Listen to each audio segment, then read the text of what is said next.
Hey, hi all. So it's been about a month since I've posted. I was wearing this metacarpal brace on my hand and wrist brace today because I really hurt my hand, but now I wore it for like 4 hours and now I took it off because it's not hurting so much and I was starting to get overheated. Hopefully you can hear me. I don't feel good. I'm gonna take these. Nope, I can't see shit. My vision has gotten worse the past month. My head pressure is not so bad, but the neck pain, like the pain in my neck, you can see I cut my hair again. My mom cut it for me. And so it's just off my shoulder, and my shoulder's still bad, but you just gotta do what you gotta do. You gotta get through the way you gotta get through. I don't know. I'm now being seen by doctors, so I saw my GP, um, who ordered support hose for my legs because I have the vein problems. I went to a fitting and the orthos said that 40 to 50 grade was way too high, and with my hypermobility I wasn't even going to be able to like pull them on. So I should hear back like next week if insurance is going to cover it, and then I hopefully this coming Thursday, today's Wednesday, next Thursday, not tomorrow, week from tomorrow, I see my GP again, and maybe he'll reorder a 30 to 40 grade compression stocking. I'm getting a tilt table test done. My geneticist and my GP wrote that down. I'm still having my sensitivity problems. They're just not as bad, but I'm not gonna like mess with it. I'm gonna leave it be. I have like a routine now, and I know that like I don't wear bras. I have like a bandeau thingy that I wear, and I just can't handle the strap. And I mean, I don't know. My GP ordered, home health care. So that was a physical therapist, and a social worker, and then they got an occupational therapist in there, which is really great. She's given me this great, it's over in the sink. It's like this foam thing that goes on the end of like pens and pencils and stuff. It's like a hard foam. She gave me a soft foam and it didn't really cut it. But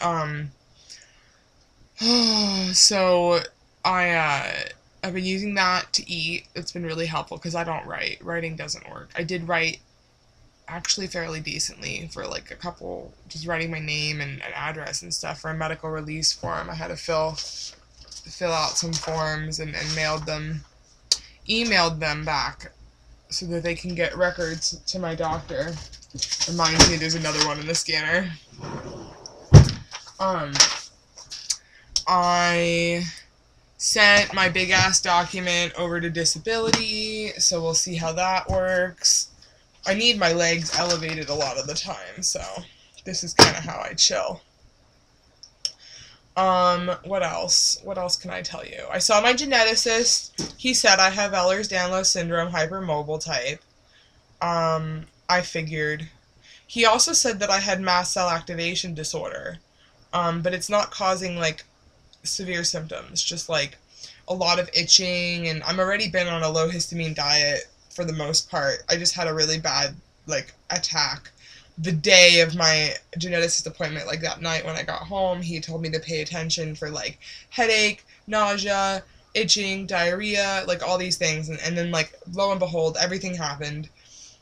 Because I had, like, pineapple and avocado and refrigerated meats, and,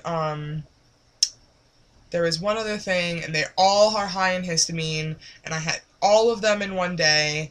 And bananas, I had 2 bananas. It was just a lot of histamine, and I lost it. I itched myself raw. That was last Friday. I still have marks, like, I almost bled on several of those scratch marks. And, like, I guess one of the key points for him was that I'm itching right now. When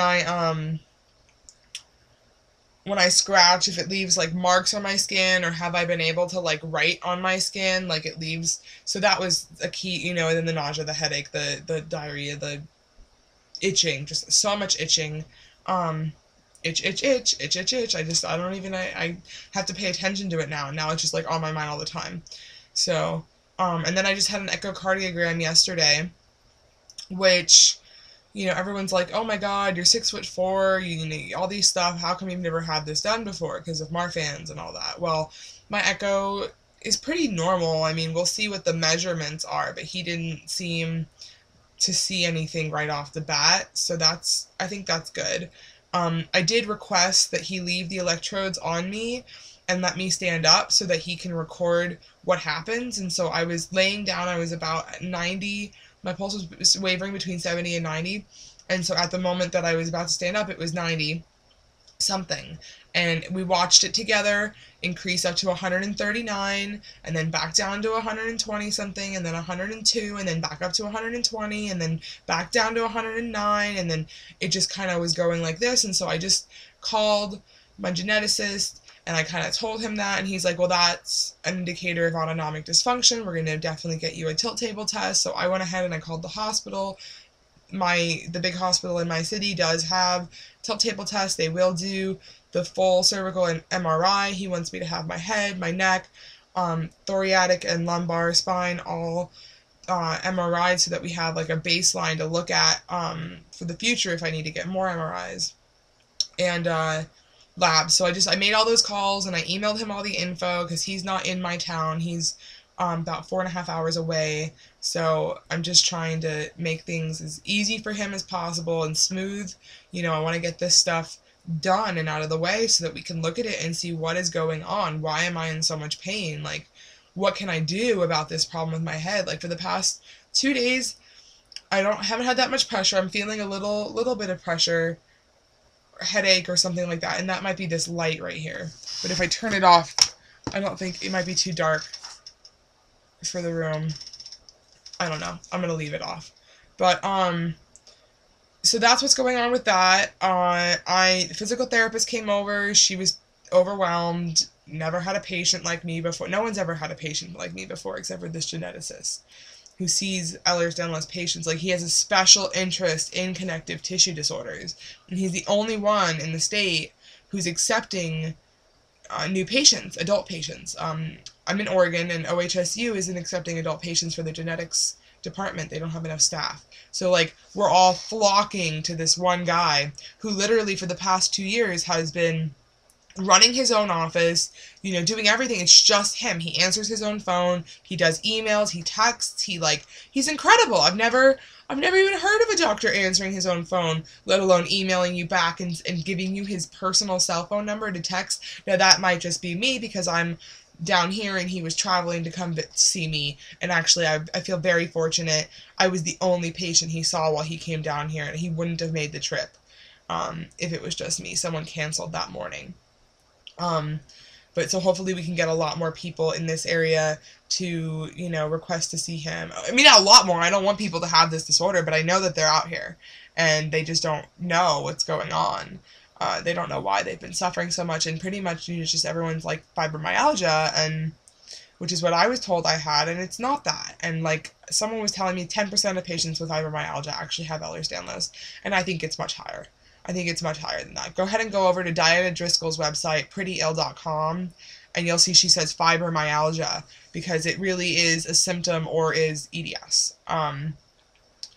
Or maybe there's some other conditions that it could be a symptom of or masking of, but that's really just their throwaway term for generalized pain. I had 18 out of 18 tender points when the rheumatologist checked me for fibro, and I have a 9 and a 9 on my Beighton scale, including family history going back 2 generations when we look at it. And he wants to do the full genetic, the mass genetic testing of, like, he might think I might have a mitochondrial problem, and God, I don't know, and he kept mentioning Chiari, and I just really don't want to get upset or like, I don't want to overthink anything until, the tests are done and we know. Why get upset about something when we don't even know if I have it? So I'm just trying to get those tests taken care of. Physical therapist came over. She was really great. She called up to Portland and spoke with a physical therapist up there who works with EDSers, and she has Ehlers-Danlos herself, and she spent a lot of time on the phone with her educating, so I felt